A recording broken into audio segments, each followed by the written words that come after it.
Hey guys, Yo105 here. In today's video, I'm gonna go into detail on how to play Zhong, the STD lizard, in the XP lane. This will include builds, emblems, playstyle, and laning tips. Without further ado, let's get right into it. Amusing little thing. Every time you deal damage to an enemy, he'll leave a passive mark. Once there are 5 passive marks, Zhong sucks the soul out of you. Given the refinement of his technique, he consumes a stack every 0.4 seconds. Each stack will also restore 6% of your lost HP and give you movement speed. This passive is why Zhong is so hard to kill and very dominant in the early game. In his first skill, Zhong attacks the enemy with his cloak, dealing good AoE damage to everyone in the vicinity after a short delay. This skill is your main source of damage. A quick tip, make sure you hit the enemies with the edge of your first skill rather than the inside of it, as it deals more damage. It also gives you more stacks, which makes it easier for you to get your herpes off people. Skill 2, Zhong throws out his sperm cell, slowing whoever gets hit and enhancing his next basic attack, lunging at the enemy. Now, if you hit multiple people with your sperm, Zhong stores it, and his next basic attack applies it at stacks to whoever it hits. This skill is very useful to quickly trigger your passive or to chase your victims. Skill 3. Zhong jumps towards a designated area as if you owe him money. Enemies in this area will get knocked up for 1 second after a short delay. Since there is a delay, enemies who are on the edge of this skill can simply walk away before they get knocked up. So make sure that you aim this skill properly and that you predict where the enemy might go. Make sure you use this skill properly as it's quite precious and the only way to keep enemies knocked up. After using this skill, Zhong can dash in the direction of the joystick. As long as the skill is still active on the ground, you can dash, which means that you could delay your dash if you wished. This dash can be used to reposition. Try not to delay it too much though, as you may miss the window to dash.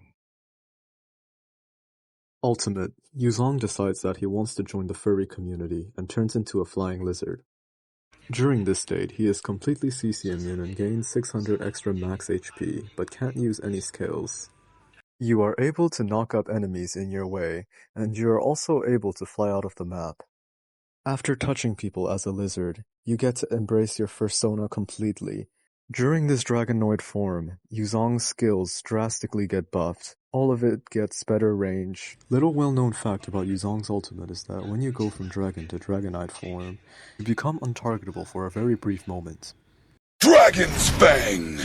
Emblems may vary depending on your playstyle and the enemy composition. For your first talent, you could go for Thrill to burst squishies down, or you could go for Rupture to get more physical penetration.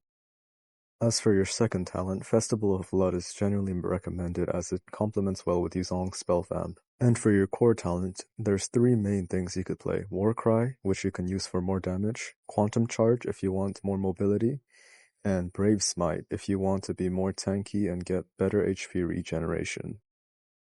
Just like the emblem, the build should depend mainly on the enemy composition, but the core items should be these. First, you want to buy Fury Hammer to get early game penetration. Then you want to get Tough Boots to get movement speed and a little bit of magic defense. Then Oracle, then upgrade your Fury Hammer into Hunter Strike. With these 3 items, you're already an unstoppable force in the early game. Then you want to get Anti-Heal. Then the last 2 items should be defense items, depending on the enemy. You can always swap out Tough Boots for Warrior Boots if the enemy has more physical defense rather than magic and less CC. The second build is much more sustain focus, which is more selfish and less for the team. Use this build if you want to last long in bed and in fights.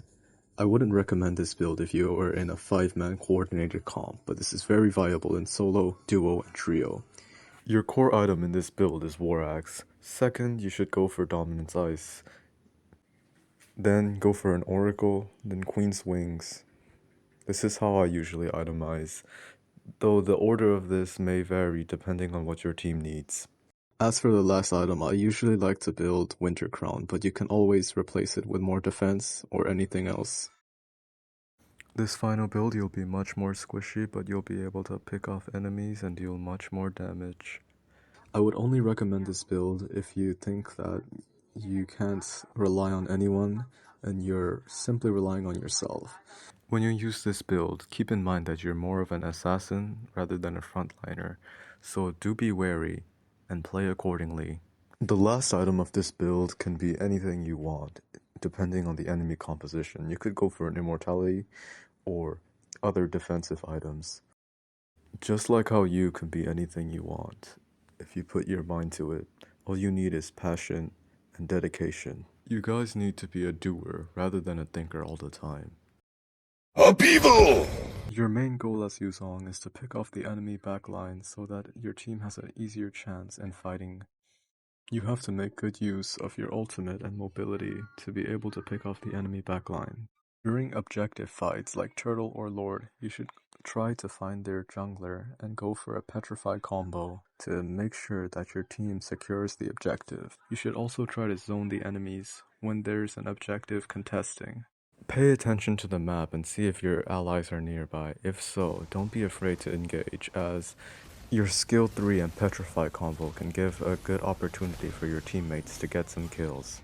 In this clip here, I saw Carrie go down, and I also saw that Kadita was nearby, so I baited Carrie's dash, and we managed to pick her off. Here is the summary of your playstyle. Arise, Black Dragon! When it comes to mastering Zhong, it's all about timing, knowing what skills to use, and the damage capability of the hero. As for his combos, it's usually going off instinct and whatever fits in the moment, but there are a few fundamental combos I'd like to show you. This first one will allow you to get instant passive in the early game. Assume that the Laylas are minions. You want to aim your second skill so that it hits all 3 minions as well as the enemy. This will allow you to get a very quick passive off them. After this, you can apply pressure so that they miss their minions or are forced to recall. Zhong is one of the strongest early game fighters, so you want to make sure that you punish anyone who oversteps their line. This combo will make sure the enemies get knocked up from your third skill. You want to go skill 3, then immediately follow with petrify. Afterwards, you want to use skill 1 after you dash so that they get hit with the edge for maximum damage. Then you can go for skill 2 to trigger his passive and deal a little more damage. This skill 3 plus petrify combo is his main way of initiating fights. You can use your ult after you've done the combo, or you could ult first. When using your ultimate to engage, there are 2 main ways you can engage. First method is to just get as many stacks as you can in your dragon form, then make a little distance for you to transform into dragonoid form. Then you go with the standard 3-1-2 combo. The second way is to go in with your dragon form and immediately turn into dragonoid. Follow up with a petrify, then skill 1 while moving slightly so that they get hit with the edge of skill 1. During the animation of skill 1, you can cast skill 2 so that you can get some stored stacks just in case. Unleash those stacks onto your targeted hero, then back off a bit, then follow with skill 3. By the time they're knocked up, you should have skill 1 again, and boom, most of them should be dead. This next combo is mainly used for poking your opponent in the laning phase. You want to use skill 2 to slow them down, then lunge towards them. After you lunge at them, you want to use skill 1 and make sure you hit them with the edge so that your passive gets triggered. This last technique is one Zhong learned from his special friend named Jeffrey, one which he liked going to a lot of islands with. This technique is really good for chasing down people who are running away from you. First, you want to make sure you have at least 1 stored sample of HIV. Then, you want to use skill 3 in the direction of your victim, then dash towards them. If they're close enough, you should be able to attack them with your stored HIV, then close the distance. Once the distance has been closed, you should move back a bit, then hit them with the edge of your first skill, as always. When you get into game, buy boots, then sell it before 15 seconds so that you can get the small dagger, which will give you a little more physical damage compared to your opponent. It can also be turned into Fury Hammer or War Axe later down the line. Don't upgrade any of your skills yet, you want to see if they want to cut lanes. If they do, you want to go for skill 1 first. Remember, Zhong is all about landing the right skills and patience, so it's okay to delay upgrading your skills. In this match, my opponent was playing really passively, so I decided to just freeze the lane and deny him as much farm as I could. Once he got a little too close, I immediately pounced on him with my instant passive and punished him. Rest of this combo chain was just common intuition. Overall, Zhong is a very strong fighter who excels against squishy enemy backlines, low mobility heroes, and fighters who need to get close to deal damage to him. He also has his own weaknesses. He struggles against heroes with hard CC, burst, mobility, and heroes that can kite him and hit him from afar, as well as heroes who have better sustain than him. Listen here, man. That's about all the tips I can give you on Zhong. Hope you guys are entertained and you learned some. And without further ado, I'd like to end the video right here. Just know that I post on every Tuesdays and Saturdays, man. Alright, player, that's where I end the video. Like, subscribe, turn the notification bell on, and leave your thoughts in the comments below. See ya, player.